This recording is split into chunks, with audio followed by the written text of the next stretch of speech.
എല്ലാവർക്കും എൻ്റെ വീക്കോ കറിവേലിലേക്ക് സ്വാഗതം. എല്ലാവരും സുഖമായിട്ടിരിക്കുന്നു എന്ന് വിശ്വസിക്കുന്നു. ഞങ്ങളെല്ലാവരും സുഖമായിട്ടിരിക്കുന്നു. അതുപോലെ തന്നെ നിങ്ങളും സുഖമായിട്ടെന്ന് വിശ്വസിക്കുന്നു. ഇന്ന് നമ്മൾ ഉണ്ടാക്കാൻ പോകുന്നത് ഒരു എളുപ്പത്തിലുണ്ടാക്കാൻ പറ്റിയൊരു സാമ്പാറാണ്. അപ്പോൾ ആ സാമ്പാറിന് എന്തൊക്കെ സാധനങ്ങൾ വേണമെന്നുള്ളത് നമുക്കിപ്പോൾ നോക്കാം. ആദ്യമായിട്ട് സാമ്പാറിൻ്റെ കഷ്ണം വേണം. അത് നമ്മളിപ്പോൾ ഏത് കഷ്ണമായാലും കുഴപ്പമില്ല, നമുക്ക് ഏത് കഷ്ണം കിട്ടിയാൽ ആ കഷ്ണം വെച്ച് അരിഞ്ഞ് വെച്ചതാണിത്. പിന്നെ ഒരു 3-4 വെണ്ടക്കായ, ഒരു 2 മുരിങ്ങക്കായ, ഒരു വഴുതനങ്ങ, കുറച്ച് ചുവന്നുള്ളി, ഒരു 10-20 ചുവന്നുള്ളി, ഇത് സാമ്പാർ പൊടി, ഒരു 3 തക്കാളി വേണം, കുറച്ച് കറിവേപ്പില വേണം, ഒരു 2 ചെറിയ സബോള അരിഞ്ഞ് വെച്ചതാണ്, ഒരു കഷ്ണം കായം വേണം, ഒരു ഉരുളപ്പുളി, ഇതൊരു വലിയ നെല്ലിക്കര അത്രയ്ക്ക് ഉണ്ട്, അല്ലെങ്കിൽ ഒരു ചെറുനാരങ്ങ ആ വലിപ്പത്തിൽ ഒരു ചെറിയ ഉരുളപ്പുളി വേണം.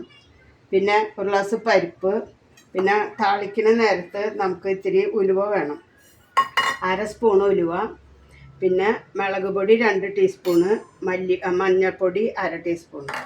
ഇത്രയ്ക്കും നമുക്ക് ആയിട്ടുള്ള സാധനങ്ങൾ, പെട്ടെന്ന് എളുപ്പത്തിൽ ഉണ്ടാക്കാൻ പറ്റിയുള്ള സാധനങ്ങൾ. ഇനി ഇത് നമുക്ക് എങ്ങനെയാണ് ഉണ്ടാക്കണമെന്ന് നമുക്ക് നോക്കാം. ഇപ്പോൾ ഈ പരിപ്പ് ഞാൻ കുക്കറിൽ വേവിക്കാൻ വെച്ചിട്ടുണ്ട്.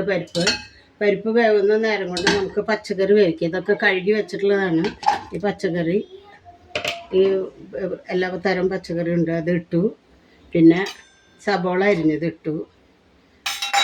പിന്നെ മുളക് പൊടി, മഞ്ഞൾപ്പൊടി,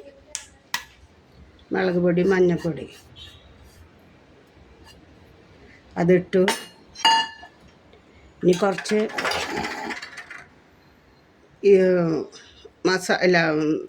എന്താ പറയുക, സാമ്പാർ പൊടി, കുറച്ച് സാമ്പാർ പൊടി നീക്കി വെച്ചു, കുറച്ച് സാമ്പാർ പൊടി ഇട്ടു. ഒരു കഷ്ണം കായ ഉണ്ടായിരുന്നല്ലോ, ആ കായ ഇട്ടു. എന്നിട്ട് ആവശ്യത്തിനുള്ള വെള്ളം ഒഴിച്ച്, ആവശ്യത്തിനുള്ള ഉപ്പിട്ട്, ആവശ്യത്തിനുള്ള വെള്ളം ഒഴിച്ച്,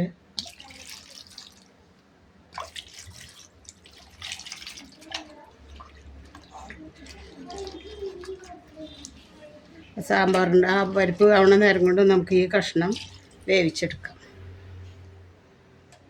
കഷ്ണം അതിൽ വേവിക്കാൻ വയ്ക്കും.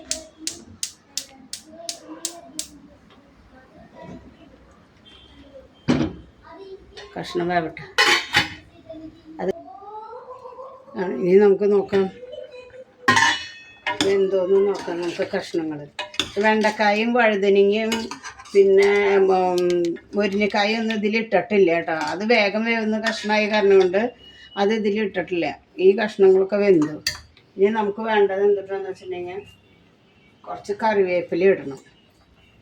വെന്തതിന് ശേഷം കുറച്ച് കറിവേപ്പില. അപ്പോൾ കായ ഒരു കഷ്ണം ഇതിലിട്ടുണ്ടായിരുന്നു കേട്ടോ, കായം അത് ഇതിലിട്ടുണ്ടായിരുന്നു. ഇനിയിപ്പോൾ കുറച്ച് ഇത് ഇടണം. പിന്നെ തക്കാളി ഇടണം. തക്കാളി ഇട്ടിട്ട് ഒന്നുകൂടി തക്കാളി വേവണം. തക്കാളി വേവണത് വരയ്ക്ക് നമുക്ക് വെയിറ്റ് ചെയ്യാം. അപ്പം നമുക്ക് ഞാൻ നോക്കാം, തക്കാളി വെന്തോന്ന് നോക്കാം. തക്കാളി വെന്തിട്ടില്ല, ഒന്നുകൂടി ആവണം. തക്കാളി നന്നായി വേവട്ടെ, എന്നിട്ട് നമുക്ക് നോക്കാം. നമുക്ക് തക്കാളി വെന്തോന്ന് നോക്കാം കേട്ടോ. തക്കാളി വെന്തു. ഇനി നമുക്ക് അടുത്തതായിട്ട് വേണ്ടത് പരിപ്പില്ലേ, പരിപ്പ് നമുക്ക് വേവിച്ച് വെച്ചിട്ടുള്ള പരിപ്പിന്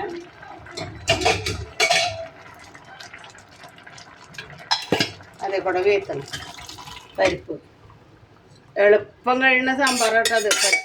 തേങ്ങ വറുത്തരയ്ക്കുന്ന അങ്ങനെയുള്ള ഒരു പണിയില്ല, നല്ലൊരു സാമ്പാറാണ്. കായം നമ്മൾ ഇതിലിട്ടുണ്ടായിരുന്നു കഷ്ണം വേവിക്കുമ്പോൾ. ഇനി ഇതിൽ വെണ്ടക്കായ, മുരിങ്ങക്കായ, വഴുതനങ്ങ ഒന്നും ഇട്ടിട്ടില്ല കേട്ടോ. അതൊക്കെ വേഗം വേവണതാണ്. വേഗം വേവാത്ത കഷ്ണങ്ങളാണ് ആദ്യം ഇട്ട്. അത് കഴിഞ്ഞ് തക്കാളിയൊക്കെ ഇട്ടു, കായ ഇട്ടു. ഇനി നമ്മൾ വേവിച്ച പരിപ്പിട്ടു. അതിപ്പോൾ നന്നായി തിളച്ചു. നമുക്ക് സ്റ്റവ് ഓഫ് ചെയ്യാം. അത് കഴിഞ്ഞ് വേറെ പണിയുണ്ട്, അത് കാണാം. അപ്പം നമ്മളിതിൽ ചട്ടി വെച്ച് ഇന്നത്തെ പരിപാടി എന്നിട്ടെന്ന് വെച്ചാൽ ഇതിൽ ചട്ടി വെച്ച് നമുക്ക് കുറച്ച് വെളിച്ചെണ്ണ വിത്താം.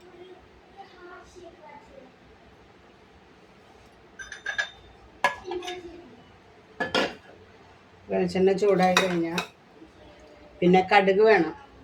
കടുക് ഞാൻ കാണിച്ചില്ല കേട്ടോ, അത് മറന്നു. അത് 1 സ്പൂണ് കടുക് വേണം. വെളിച്ചെണ്ണ നന്നായിട്ടൊന്ന് ചൂടാവട്ടെ. അത് കഴിഞ്ഞിട്ട് നമുക്ക് നോക്കാം.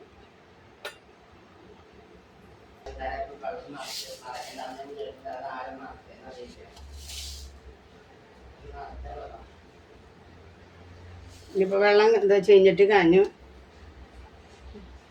ഇനി നമുക്ക് കുറച്ച് കടുക് ഇട്ട് കൊടുക്കാം.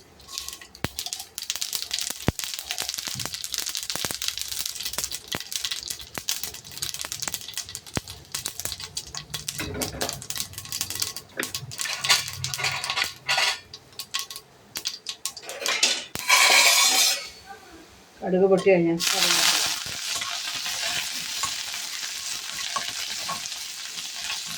കുറച്ച് ഉലുവ ഇടാം.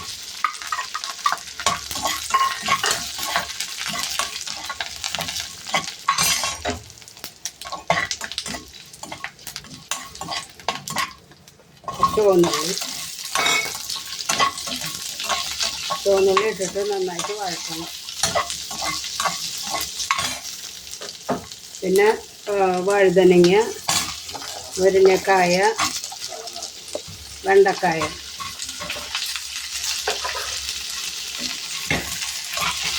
എല്ലാം ഇട്ടിട്ട് നന്നായിട്ട് വഴറ്റിയെടുക്കണം.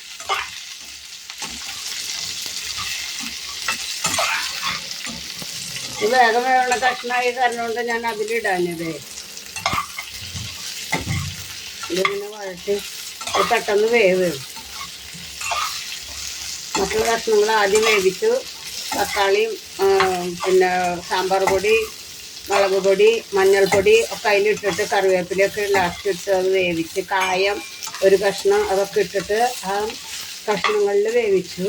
ഇത് വേഗം വേകണ കഷ്ണങ്ങൾ ഇങ്ങനെ കുറച്ച് നേരം വഴറ്റണം.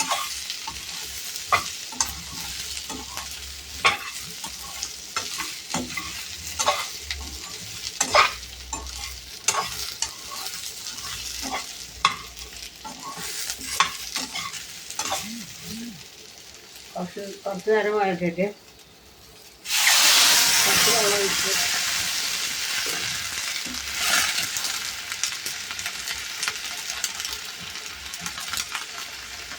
കുറച്ച് സാമ്പാർ പൊടി ഉണ്ട്. ബാക്കി കുറച്ച് നമ്മൾ എടുത്ത് വെച്ചിട്ടുണ്ടായിരുന്നില്ലേ, അത് ഇതിൽ കുറച്ചിട്ട്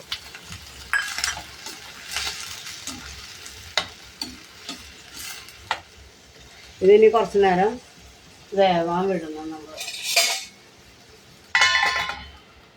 അത് വേവട്ടെ. വെന്ത് കഴിഞ്ഞിട്ട് പിന്നെ നോക്കാം. ഇതിലിനി കുറച്ച് ഉപ്പിട്ട് കൊടുക്കണം. ഇതിലേക്ക് കുറച്ച് ഉപ്പിട്ട്,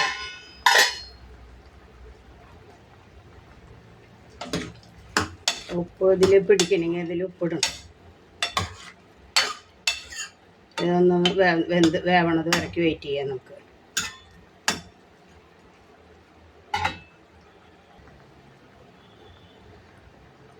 നമുക്ക് നോക്കാം വെന്തോന്ന് നോക്കാം. മുരിങ്ങക്കായ നോക്കിയാലും അറിയാം വെന്തട്ടില്ലേ. ഇതിൽ ഉപ്പും ഇതൊക്കെ പിടിക്കട്ടെ, നന്നായിട്ട് പിടിച്ച് വേവട്ടെ. അത് വെന്ത് കഴിഞ്ഞിട്ട് അതിനത്തെ പണിയുള്ളൂ. പിന്നെ നമുക്ക് നോക്കാം വെന്തോന്ന് നോക്കട്ടെ. മുരിങ്ങക്കായ എടുത്ത് നോക്കിയാലും അറിയാം. വെന്തു, കഷ്ണങ്ങളൊക്കെ വെന്തു. ഇനി നമുക്ക് പുളി വീത്തണം. കുറച്ച് പുളി, കറിയിലേക്ക് ആവശ്യമുള്ള കുറച്ച് പുളി വീത്തി കുറച്ചും കൂടി വെള്ളം വീത്താം. എന്നിട്ട് ഒന്നുകൂടി പുളി വീത്തിയ കാരണം കൊണ്ട് ഇത്തിരി കൂടി ഒന്ന് തിളപ്പിക്കണം. ഒരു പ്രാവശ്യം ഒരു തളയും കൂടി അങ്ങോട്ട് തിളച്ച് വരട്ടെ. അത് വരയ്ക്ക് വെയിറ്റ് ചെയ്യാം കേട്ടോ.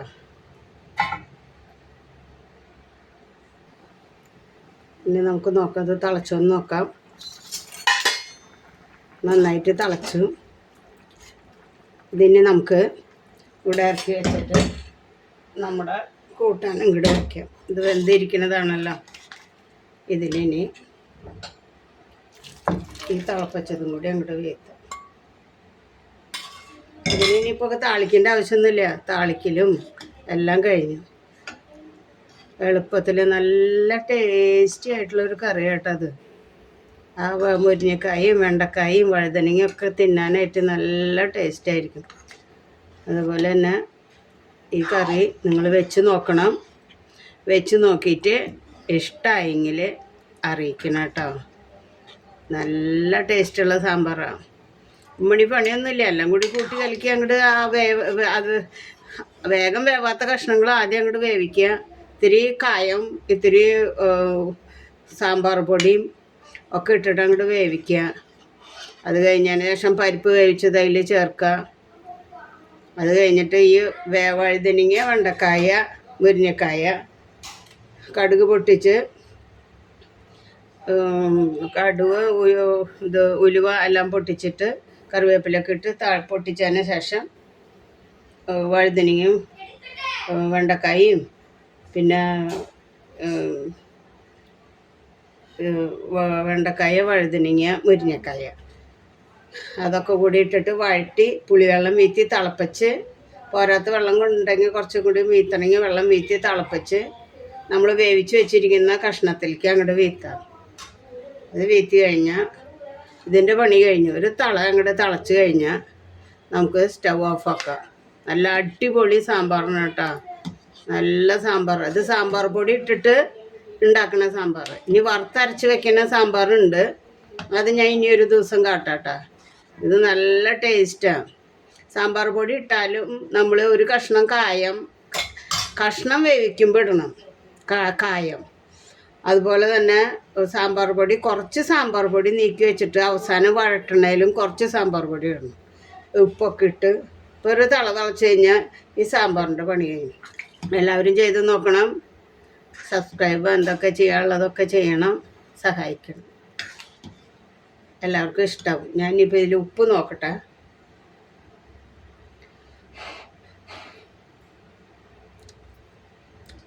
ഉപ്പ് കുറച്ച് കുറവുണ്ട്. പുളിയൊക്കെ പാകം. ലേശം ഉപ്പിൻ്റെ കുറവുണ്ട്. പുളി ഇട്ടപ്പോഴേ അടിപൊളി ടേസ്റ്റാണ്. നല്ല ടേസ്റ്റാണ്. കാണുമ്പോൾ പിന്നെ തോന്നണില്ലേ തിന്നാൻ. അതുപോലെ നല്ല ടേസ്റ്റുള്ള കറിയാണ്. എല്ലാവരും ചെയ്ത് നോക്കി എല്ലാവരും കഴിച്ച് അഭിപ്രായം പറയണം കേട്ടോ. പിന്നെ ഞാൻ തുടക്കമാണ് ഈ യൂട്യൂബ് ഇപ്പോൾ തുടങ്ങിയിട്ട് ഒരാഴ്ചയായിട്ടുള്ളൂ. അപ്പോൾ അതിൻ്റെ ഉള്ളിൽ എന്തെങ്കിലും തെറ്റും കുറ്റങ്ങളും തപ്പും പഴയൊക്കെ ഉണ്ടാവും. അപ്പോൾ അതൊക്കെ ഒന്ന് ക്ഷമിക്കുക കേട്ടോ. പോവ ശരിയാവും. കുറേ വീഡിയോകളൊക്കെ എടുത്തു വരുമ്പോൾ എല്ലാം ശരിയാക്കി എടുക്കാം കേട്ടോ. അപ്പോൾ ഈ ഒരു തിളച്ച് കഴിഞ്ഞാൽ നമുക്ക് കറി ഓഫ് ചെയ്യാം. തിള വന്നു തുടങ്ങി. ഒന്നുകൂടി നോക്കട്ടെ ഉപ്പ്.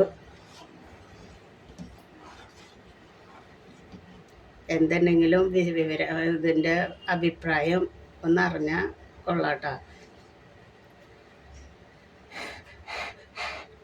നോക്കട്ടെ ഉപ്പുണ്ടോന്ന്. ഇപ്പം രണ്ടാമത് ഉപ്പിട്ടോടുകൂടി ഉപ്പും പുളിയും ഒക്കെ കറക്റ്റായിട്ടുണ്ട്. നല്ല അടിപൊളി സാമ്പാർ. അതെല്ലാവരും ഉണ്ടാക്കി നോക്കണം. ഇപ്പോൾ ഇതിൻ്റെ പണി കഴിഞ്ഞു. തിളച്ചു. എല്ലായിടത്തും തിളച്ചു. ഇനി ഓഫാക്കാം. എല്ലായിടത്തും തിള വന്നു. ഇനി സ്റ്റവ് ഓഫാക്കാൻ പോവാണ്. അപ്പോൾ ഇനി അടുത്തൊരു വീഡിയോ ആയിട്ട് വരുന്നത് വരയ്ക്ക് നന്ദി, നമസ്കാരം.